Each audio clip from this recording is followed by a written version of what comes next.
तीसरे टेस्ट मुकाबले में टीम इंडिया की नहीं बल्कि सोच की हार हुई है। जी हाँ, मेंटालिटी की हार हुई है। जी हाँ, आप सही सुन रहे हैं। आप कहेंगे कि ये कैसी बात हुई? यहाँ पे तो टीम इंडिया की हार हुई। नहीं भाई, टीम इंडिया जीती है। जी हाँ, ऐसा मुकाबला आपको फाइनल में भी देखने को नहीं मिलता है। जी हाँ, लेकिन जिस प्रकार से मुकाबला थे, जी हाँ, आपको टेस्ट के जो कि तीसरा टेस्ट मुकाबला था, जिसमें आपको टीम इंडिया और आपको इंग्लैंड के बीच में मुकाबला था और ऐसा लग रहा था कि टीम इंडिया हार चुकी है। जी हाँ, जिस प्रकार की परफॉर्मेंस थी, टीम इंडिया हार चुकी है, ऐसा लग रहा था। लेकिन जब ऋषभ पंत आए, चौके लगाए, तो लग रहा था कि टीम इंडिया में जान बची हुई है। ऋषभ पंत को चोट भी लगी है, फिर भी वो संघर्ष कर रहे हैं और ऋषभ पंत रहेंगे तब तक टीम इंडिया जीतेगी। जी हाँ, और वैसा ही लग रहा था टीम इंडिया जीत जाएगी, क्योंकि बड़ा लक्ष्य तो था नहीं, बस छोटा-सा लक्ष्य था और टीम इंडिया में ऋषभ पंत इस चीज़ को कर सकते थे। जी हाँ, जिस प्रकार की उनकी बल्लेबाजी है। लेकिन ऋषभ पंत आउट हो जाते हैं जोफ्रा आर्चर की गेंद पे। अब मैच फँस जाती है। फिर आप देखने वाली बात ये हो जाती है कि अब आने वाले जो बल्लेबाज थे, वो क्या करते हैं? वाशिंगटन सुंदर, जी हाँ, नीतीश रेड्डी, जसप्रीत बुमराह और मोहम्मद सिराज। जी हाँ, यहाँ पे ये लग रहा था कि रवींद्र जडेजा तो है और रवींद्र जडेजा बखूबी अपना योगदान दी, जितनी भी तारीफ की जाए रवींद्र जडेजा की बहुत ही कम है। बहुत ऐसे आलोचनाएँ करता थे जो रवींद्र जडेजा पे काफ़ी सारे सवाल उठा रहे थे। जी हाँ, ये कह रहे थे कि विराट कोहली ने संन्यास ले लिया, आपको रोहित शर्मा ने टेस्ट से संन्यास ले लिया, तो रवींद्र जडेजा क्यों नहीं ले रहे? क्या पैसे के लिए खेल रहे रवींद्र जडेजा? क्या उनकी उम्र नहीं हुई? क्या रवींद्र जडेजा संन्यास नहीं लेने वाले? क्या रवींद्र जडेजा धोनी वाले हाल करेंगे? जी हाँ, ऐसी कुछ लोगों में अफवाहें चल रही थी। लेकिन अब उन लोगों को ये पता चल गया होगा कि रवींद्र जडेजा आखिर कैसा प्लेयर है। जी हाँ, टफ कंडीशन में रवींद्र जडेजा खड़े हो जाते हैं। जी हाँ, आपको याद होना होगा, आपको 2019 का वो खेल आपको रवींद्र जडेजा का याद होगा, जिसमें रवींद्र जडेजा ने कमाल की पारी खेली थी। लेकिन खैर, आपको इस खेल के बारे में जानना है और इस खेल के बारे में मैं आपको बताऊँगा, जिसमें आपको रवींद्र जडेजा कमाल की बल्लेबाजी की। जी हाँ, अपना योगदान आपको 61 रनों का दिया, जिसमें आपको 181 गेंदों को फेस किए। जी हाँ, आप सही सुन रहे हैं, रवींद्र जडेजा आपको 181 गेंदों के फेस किए। जी हाँ, जिसमें जोफ्रा आर्चर जैसे गेंदबाज, जो कि रवींद्र जडेजा को कभी भी उखाड़ सकते थे, लेकिन रवींद्र जडेजा वहाँ पे डिफेंस कर रहे थे और रवींद्र जडेजा को एक पिलर के रूप में देखा जा रहा था वहाँ पे। जी, एकदम स्तंभ के रूप में खड़ा हो गए थे और इधर से विकेट की धराशायी लग गई। जी हाँ। क्योंकि अब यहाँ पे सवाल आती है कि हार कहाँ होती है? वैसे तो टीम इंडिया 22 रनों से हार चुकी है तीसरा टेस्ट मुकाबला, लेकिन अभी भी टीम इंडिया में जान बची हुई है। अभी भी 2 टेस्ट मुकाबले बाकी है, जिसमें इंग्लैंड अभी आपको 2-1 से आगे है और दोनों टेस्ट मुकाबले अगर टीम इंडिया जीत जाती है, वैसे तो आपको ये पॉसिबल नहीं लग रहा है इंग्लैंड के से कि दोनों टेस्ट मुकाबले टीम इंडिया जीत जाए। लेकिन खुदा न खास्ते अगर ऐसा होता है, तो फिर टीम इंडिया की वाहवाही है। अगर नहीं होता है तो टीम इंडिया चाहेगी कि ये टेस्ट मुकाबले ड्रॉ कर दे, है ना? लेकिन ये देखना दिलचस्प होगा कि क्या ये दोनों के जो टेस्ट मुकाबले होंगे वो किस टीम बाजी मारेगी, कौन-सी टीम बाजी मारेगी। लेकिन अगर हम बात करें यहाँ पे, तो आखिरकार टीम इंडिया कैसे हारी? जी हाँ, ये सबसे बड़ा सवाल आता है कि टीम इंडिया हारी तो हारी कैसे? जी हाँ, क्योंकि बहुत सारे के सवाल होते हैं कि यशस्वी जायसवाल उस प्रकार की परफॉर्मेंस नहीं किए, क्योंकि यशस्वी जायसवाल आपको आते थे और वो पुल गेंदों पे मारने चले जाते थे शॉट।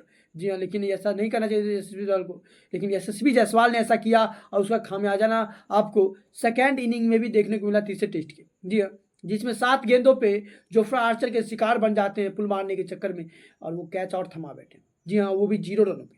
फिर आपको केएल राहुल, तो केएल राहुल की तो कमाल की बल्लेबाजी, जिस प्रकार की वो बल्लेबाजी की, ये भी लाजवाब तारीफ, बेमिसाल, जितनी भी तारीफ करें हम केएल राहुल की बहुत ही कम है।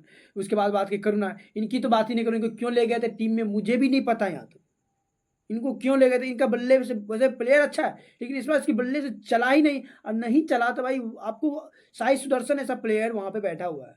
उनको मौका देना चाहिए, युवा खिलाड़ी है, वो चलता, कुछ ना कुछ तो चलता ही, वो शतक तो एक लगा ही देता, वो फिक्स है। ये करुण नायक की तरह तो नहीं खेलता, मैं ये मानता हूँ, ये तय करता हूँ कि आपको वाशिंगटन सुंदर अच्छा प्लेयर है। सॉरी, वाशिंगटन सुंदर नहीं, आपको साई सुदर्शन अच्छा प्लेयर है। जी हाँ, उनको मौका देना चाहिए था, इनको एक मुकाबले खिलाते फर्स्ट मुकाबले, उसके बाद उनको बाहर कर देते। फिर आपको करुण नायर जो कि कुछ अच्छा नहीं कर पाते। फिर आपको सुमन गिल, इनका तो अलग ही खेल है। आपको 200 मार दिया, उसके बाद भूल जाते हैं कि मतलब मैं कैप्टन हूँ। यार कुछ तो कंट्रीब्यूट करना था। अजीब तरह के खेले, सब गेंदों को छूने के लिए चले जा रहे थे, समझ में नहीं आ रहा था। फिर आपको आकाशदीप को भेजा गया, वो तो उसको छोड़ ही दीजिए, वो तो एक बॉलर है। फिर ऋषभ पंत, उनको तो चोट लगी थी, फिर भी ये बंदा संघर्ष कर रहा था। आपको जैसे वो कभी कीपिंग करने के लिए आ जाता था, बैटिंग करने के लिए आते थे तो मारते थे रन। इससे पिछले मुकाबले में भी आपको देखे होंगे फर्स्ट इनिंग में कमाल की बल्लेबाजी की थे, तो कोई दिक्कत नहीं है। उसके बाद रवींद्र जडेजा, इनकी तो तारीफ योग्य ही बनते हैं। ये तो तारीफ इनके नाम के तो कई आपको जर्सी बिक गए होंगे, लेकिन ये खिलाड़ी एकदम एक ग्रेड खिलाड़ी है। उसके बाद यहाँ पे हार होती है रवींद्र जडेजा और वाशिंगटन सुंदर। वाशिंगटन सुंदर आते हैं और 0 रन बना के चले जाते हैं, लेकिन उसके बाद जो नीतीश रेड्डी आते हैं, तो इन दोनों खिलाड़ियों की मेंटालिटी से हार होती है। जी हाँ, वहाँ पे 100 से प्लस रन चाहिए रहता है। यहाँ पे एक बंदा अगर ये सोच के खेलता, खासकर नीतीश रेड्डी कि मुझे डिफेंस नहीं, मुझे थोड़े रन बनाने हैं, कुछ चौके-छक्के निकालने हैं, तो इसमें क्या होता ना कि जो 22 रनों से हार मिली है ना, ये आज टीम इंडिया जीत गई होती। 22 रनों से हार नहीं होती। अगर 22 रन अगर वो कंट्रीब्यूट रहता, अगर वो स्टैगनेट चलता रहता, चौके-छक्कों में थोड़ी बहुत डील होती रहती, तो ये 22 रनों से हार नहीं होती, समय कुछ और रहता, परिस्थिति कुछ और रहती। जी हाँ, लेकिन वही वो डिफेंस के चक्कर में क्या हुआ कि आपको नीतीश रेड्डी भी कुछ खास नहीं बना पाए। 53 गेंद खेले लेकिन महज़ 13 रन बनाए। जी हाँ, लेकिन वो मारते तो फिर क्योंकि दोनों खिलाड़ियों को तो पता है कि आने वाले जो बल्लेबाज है, वो आपको बॉलर है, उनसे तो हम कुछ उम्मीद नहीं कर सकते क्योंकि बॉलर है, देखिए बुमराह है या फिर सिराज है वो अलग मैटर है, लेकिन वो एज़ अ एक बॉलर है। जी हाँ, बॉलर से आप एक्सपेक्ट नहीं कर सकते वो आके 50 रन 60 रन मार दे। जी हाँ, तो आपको ये दिमाग में तो रहना चाहिए। तो अब मेरे पास बचा ही क्या, हम दोनों हैं, तो उसमें से एक बंदा को यहाँ पे परफेक्ट खेलना चाहिए था। वहाँ पे चौके-छक्कों में थोड़ी बहुत डील करनी चाहिए थी, जिससे क्या होता न नेट रन रेट जो था वो कम होता, रन कम होता मारने के लिए और जिससे क्या होता बुमराह जिस प्रकार से 54 गेंद खेले, जिस प्रकार से आपको सिराज आपको 30 गेंद खेले, तो ये दोनों गेंद खेले उसमें क्या होता कि टीम इंडिया जीत जाती। क्योंकि आपको रवींद्र जडेजा पिच पे मौजूद रहते, खासकर अगर नीतीश रेड्डी भी आउट हो जाते तो। जी, लेकिन वो रन मार के गए रहते, लेकिन ऐसा नहीं हुआ और यही मेन वजह जो लग रही है, ये करुण नायर और यशस्वी जायसवाल नहीं। यहाँ पे देखा जाए तो फैक्ट देखिए, तो फैक्ट ये है वहाँ पे थोड़ी-सी स्पीड में खेलनी चाहिए थी टीम इंडिया को जिस प्रकार की कंडीशन हो गई थी, लेकिन वैसा हुआ नहीं है जिसका कारण क्या हुआ कि टीम इंडिया को हार का सामना करना पड़ा 22 रनों से, वो भी इंग्लैंड के हाथों।